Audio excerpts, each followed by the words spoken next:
Kiran TV ప్రేక్షకులకి స్వాగతం. ప్రస్తుతం మనతో పాటు ఉన్నారు మహాగౌరి గణపతి ఉపాసకులు, వాస్తు జ్యోతిష్య నిపుణులు దింటకుర్తి మురళీకృష్ణ గారు. నమస్కారం సార్. నమస్తే హరి ఓం శివ.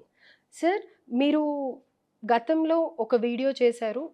ప్రస్తుత రాజకీయ పరిస్థితులు ఎలా ఉన్నాయి అనే దాని మీద. ఎస్. సో ప్రస్తుతం కూడా నాకు అదే కావాలి. Hmm. ఎందుకంటే మీరు ఏం చెప్పారంటే పవన్ కళ్యాణ్ గారు గెలుస్తారు అని. కాకపోతే కొన్ని సైన్స్, కొన్ని మాటలు వింటూ ఉంటే ప్రస్తుత chief minister YS Jaganmohan Reddy గారు చాలా కాన్ఫిడెంట్‌గా ఎన్నికల రిజల్ట్స్ వచ్చిన తర్వాత జూన్ 4న ప్రపంచ దేశాలన్నీ మన వైపు తిరిగి చూస్తాయి. అందరూ ఆశ్చర్యపోతారు. ప్రమాణ స్వీకారం డేట్ కూడా అనౌన్స్ చేసేస్తున్నారు. Hmm. అంటే మరి మీరు చెప్పింది రాంగ్ అని అనుకోవాలా? లేకపోతే ఇంకొకటి కూడా మీరు చెప్పారు. Hmm. ఏంటి, ఆయనకి బంధన యోగం ఉంది అని అనేసి. Yes, yes. అంటే ఏంటి, జైలుకి వెళ్ళే ఛాన్సెస్ ఉన్నాయని. Yes. మరి ఆయనేమో అంత కాన్ఫిడెంట్ గా చెప్తున్నారు, మీరేమో ఇంత కాన్ఫిడెంట్ గా పవన్ కళ్యాణ్ గారు గెలుస్తారు అని చెప్తున్నారు. ఇది ఎలా సాధ్యపడుతుంది? ఏ ప్రకారం మీరు చెప్పారు అనేది మాకు తెలియజేస్తారు. Yes. అంటే ఇక్కడ నేను ఎటువంటి రాజకీయ విశ్లేషణ చేయను. ఓకే, ఏ వీడియోలో అయినా సరే నేను రాజకీయ విశ్లేషణ చేయను. శాస్త్రం ఏం చెప్తుందో అదే చెప్తా కదా. అంటే వాళ్ళ జాతకాల్లో ఏ ఉందో, ఏం రిఫ్లెక్ట్ అవుతుందో అదే చెప్పారు. ఎగ్జాక్ట్లీ. అంటే మనం జనవరి 12 నుంచి ఏ జాతకాల చక్రాలు అయితే మనం విశ్లేషణ చేస్తున్నామో అవే జాతక చక్రాలు, అవే డేటా. ఓకే, నేను కిరణ్ గారు బోర్డు మీద ఎక్కడ ఏ ఛానల్లో అయినా సరే ఎక్కడ బోర్డు మీద నేను వివరించిన ఇదే డేటా. ఓకే, ఇక్కడ ఈ డేటా ప్రకారం నేనేం చెప్పాను, చంద్రబాబు నాయుడు గారికి పవన్ కళ్యాణ్ గారికి ఇద్దరి యొక్క జాతకాలు చూసినప్పుడు చంద్రబాబు నాయుడు గారి జాతకంలో రవి ఉచ్చ అంటే రాజు చాలా బలంగా ఉన్నాడు. పవన్ కళ్యాణ్ గారి జాతకంలో కుజుడు ఉచ్చ, కుజుడు అంటే సేనాధిపతి, వారియర్, చాలా బలంగా ఉన్నాడు అని చెప్పా కదా. అంతవరకు అది జన్మకొండలు కాబట్టి జీవితం మొత్తం కూడా అదే. కానీ దాంట్లో బలాబలాలు మారుతుంటాయి కదా. బలాబలాలు మారేది మనం గోచారం ప్రకారం చూస్తాం. గోచారంలో రవి బుధుల మీద అంటే ఉచ్చక్షేత్రంలో చంద్రబాబు నాయుడు గారి జాతకంలో ఉచ్చక్షేత్రంలో ఉన్న రవి మీద గురువు యొక్క సంచారం మొన్న ఏప్రిల్ ఎండింగ్ వరకు ఉంది. అంటే గురువు అంటే ఎవరు? మంత్రి. ఓకే, దైవము, గురుబలము, ఇన్ని. అంటే ఎప్పుడైతే ఉచ్చక్షేత్రంలో ఉన్న రాజుకి గురువు కలిశాడో చాలా బలం ఉంటుంది అని చెప్పచ్చు. ఓకే, ఇదంతా శాస్త్రం ప్రకారం మాత్రం మనం మాట్లాడుతున్నాం. రెండోది, ఆ గురువు యొక్క సంచారం మేషం నుంచి వృషభంలోకి మొన్న మే 1 నుంచి మారింది. మరి వృషభంలో చంద్రబాబు నాయుడు గారికి ఎవరున్నారు? చంద్రుడు ఉన్నాడు. చంద్రుడు అంటే ఎవరు? తల్లి మనస్కారకుడు. ఓకే, మనస్సు, తన యొక్క మైండ్.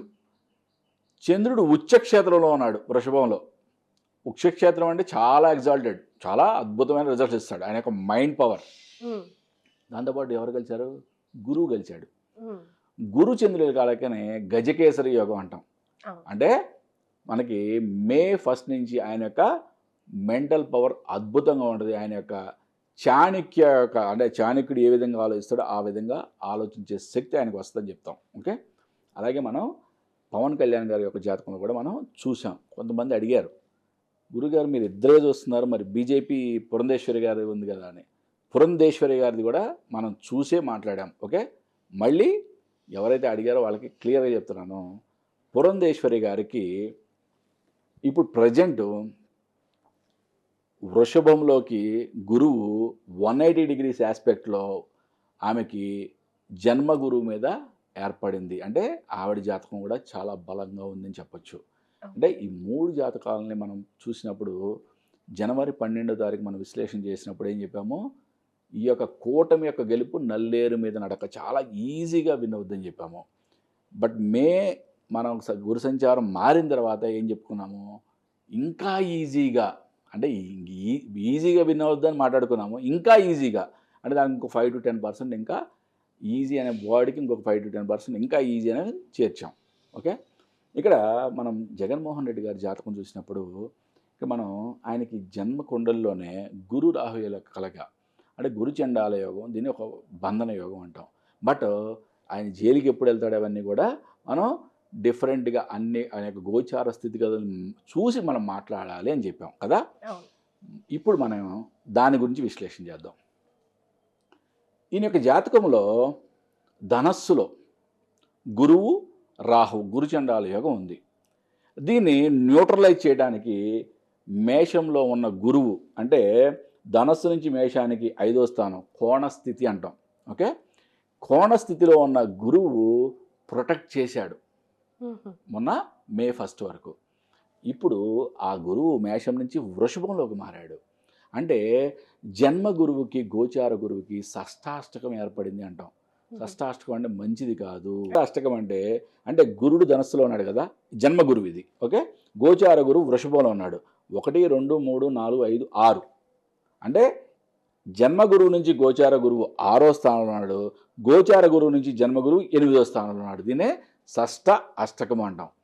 అంటే మళ్ళీ ఆయనకి సమసప్తకం. నెక్స్ట్ మిథున రాశిలో గురువు వచ్చేవారు కూడా ప్రొటెక్షన్ అనేది లేదు.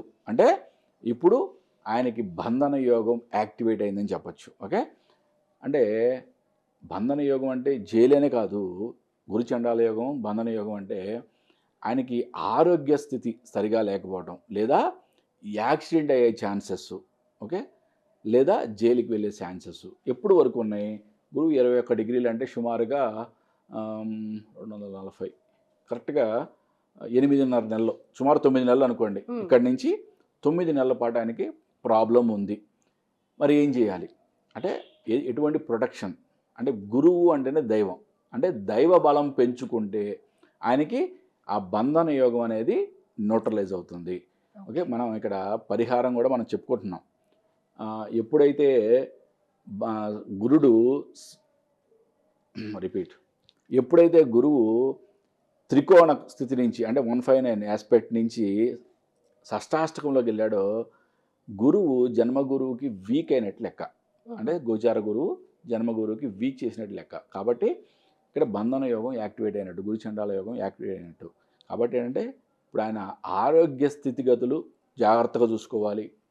ప్రయాణం చేసేటప్పుడు చాలా కేర్ఫుల్గా ఉండాలి. అన్నిటికన్నా ముఖ్యంగా జైలుకు సంబంధించినవి రాకుండా ఆయన దైవ బలాన్ని విపరీతంగా పెంచుకోవాలి. ఆయన రీసెంట్గా కూడా 41 రోజుల పాటు రాయలసీమలో యాగం చేశారు. అలాగే ఇంకా ఆయన యొక్క గురుచండాల యోగానికి బంధన యోగానికి సంబంధించిన పరిహారాలన్నీ కూడా పూర్తిగా మంచిగా చేసుకున్నట్లయితే ఆయనకి రక్షణ అనేది ఏర్పడుతుంది అన్నమాట. ఇక్కడ మనం చేసే విశ్లేషణ శాస్త్రం ఏం చెప్తుందో మనం అది మాత్రమే డిస్కస్ చేసుకుంటున్నాం. ఇక్కడ ఏ పార్టీకో ఫేవరబుల్గానో ఏ పార్టీకో వ్యతిరేకంగానో మాట్లాడే సమస్య ఎప్పుడు ఇదింటి మురళీకృష్ణకి ఉండదు. రైట్.